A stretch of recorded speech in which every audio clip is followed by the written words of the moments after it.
Bismillahirrahmanirrahim. Assalamualaikum warahmatullahi wabarakatuh. Sebelumnya, perkenalkan nama saya Tania Kumalasari. Saya dari kelompok 2. Di sini kami dari kelompok 2 yang beranggotakan saya sendiri, ada saudari Dita Okta Anggraini dan saudari Siti Juliatus Solehah, akan menyampaikan sebuah materi yang telah kami susun yang bertemakan dengan hadis mutawatir. Materi-materi yang akan kita bahas kali ini adalah 1. Pengertian hadis mutawatir, 2. Syarat-syarat hadis mutawatir, 3. Macam-macam hadis mutawatir, dan yang keempat adalah kedudukan hadis mutawatir.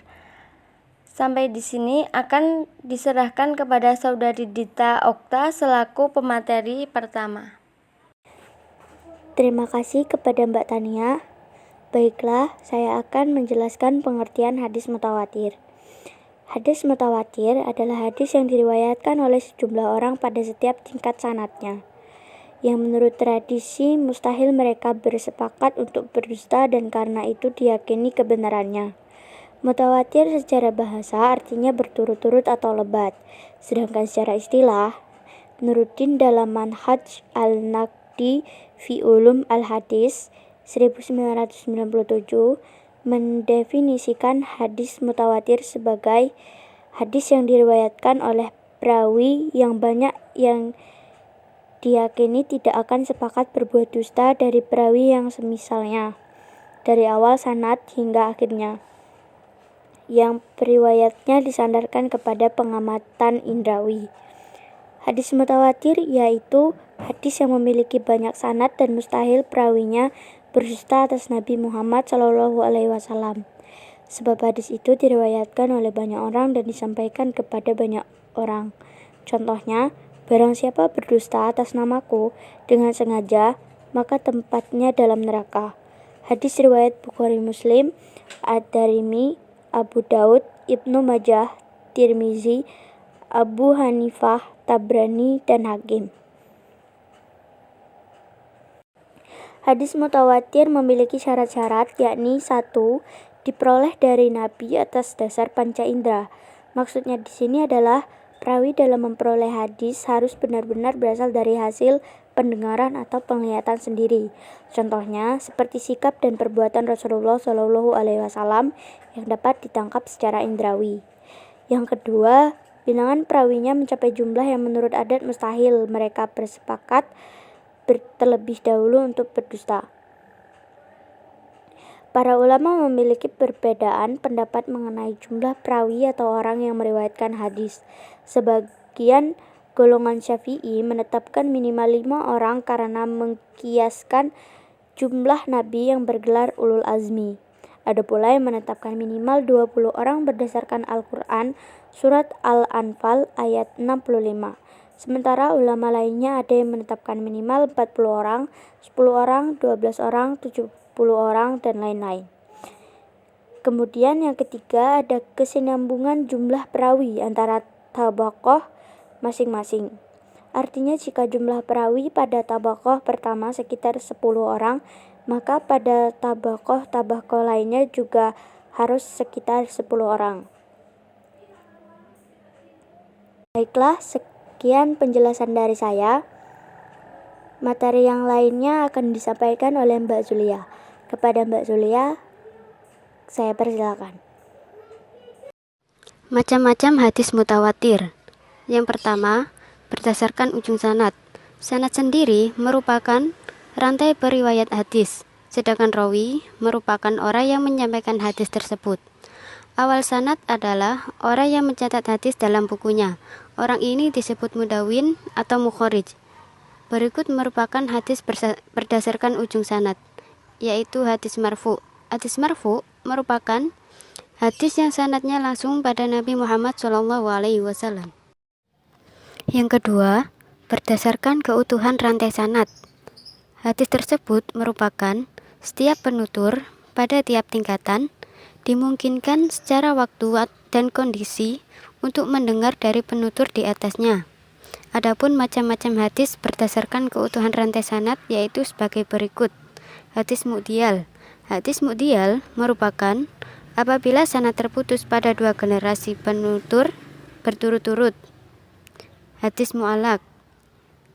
Hadis mu'alaq bila sanad terputus pada penutur 5 hingga penutur 1 alias tidak ada sanadnya. Hadis musnad. Hadis musnad merupakan hadis yang apabila urutan sanad yang dimiliki hadis tersebut tidak terpotong pada bagian tertentu.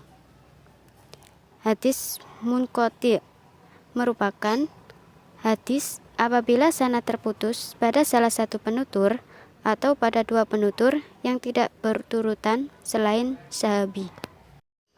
Kemudian hadis mutalas, bila salah satu rawi mengatakan si A berkata, atau hadis ini dari si A, tanpa ada kejelasan kepada saya, yakni tidak tegas menunjukkan bahwa hadis itu disampaikan kepadanya secara langsung. Yang ketiga, berdasarkan jumlah penutur. Macam-macam hadis selanjutnya yaitu berdasarkan jumlah penutur. Jumlah penutur yaitu jumlah penhadis mutawatir. Kata mutawatir menurut lugat ialah mutatabi, yang berarti beriring-iringan atau berturut-turut antara satu dengan yang lain. Hadis mutawatir sendiri masih dibagi lagi menjadi 3 jenis, yaitu hadis mutawatir lafzi, hadis mutawatir maknawi, dan hadis ahad. Hadis mutawatir lafzi ialah hadis yang lafaz-lafaz para perawi itu sama, baik hukum maupun maknanya. Hadis mutawatir maknawi yaitu hadis yang berlainan bunyi lafaz dan maknanya, tetapi dapat diambil dari kesimpulannya atau satu makna yang umum. Selanjutnya yaitu hadis ahad. Hadis ahad yang diriwayatkan oleh sekelompok orang namun tidak mencapai tingkatan mutawatir. Hadis ahad sendiri kemudian dibedakan atas 3 jenis, yaitu hadis aziz, hadis gharib, dan hadis masyhur. Hadis aziz apabila terdapat 2 jalur sanad, 2 penutur pada salah satu lapisan, pada lapisan lain lebih banyak. Lalu hadis gharib. Hadis gharib diriwayatkan oleh satu sanad, 1 penutur. Meski begitu, dalam lapisan lain mungkin terdapat banyak penutur. Kemudian hadis masyhur. Hadis masyhur diriwayatkan oleh 3 penutur pada satu lapisan dan lapisan lebih banyak, serta tidak mencapai derajat mutawatir. Yang terakhir adalah berdasarkan tingkat keaslian hadis. Berdasarkan tingkat keaslian hadis dibagi menjadi 4 macam, yaitu hadis sahih, hadis hasan, hadis maudhu, dan hadis dhaif. Hadis sahih sanadnya bersambung dan tidak ada cacatnya atau rusak. Hadis hasan merupakan macam-macam hadis yang sanadnya tersambung.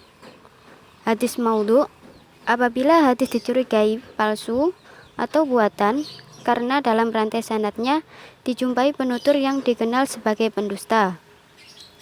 Hadis dhaif. Jenis hadis ini tidak memenuhi kriteria hadis sahih dan hasan karena disebabkan oleh beberapa hal, yaitu keterputusan sanad. Kedudukan hadis mutawatir. Kedudukan hadis mutawatir yaitu sebagai sumber ajaran Islam yang sangat tinggi.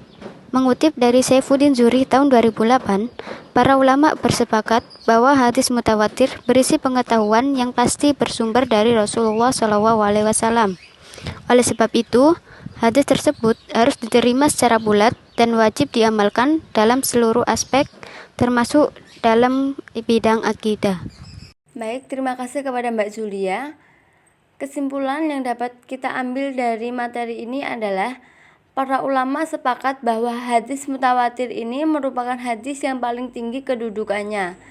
Hadis mutawatir adalah hadis sahih yang diriwayatkan oleh banyak orang yang tidak mungkin berbohong.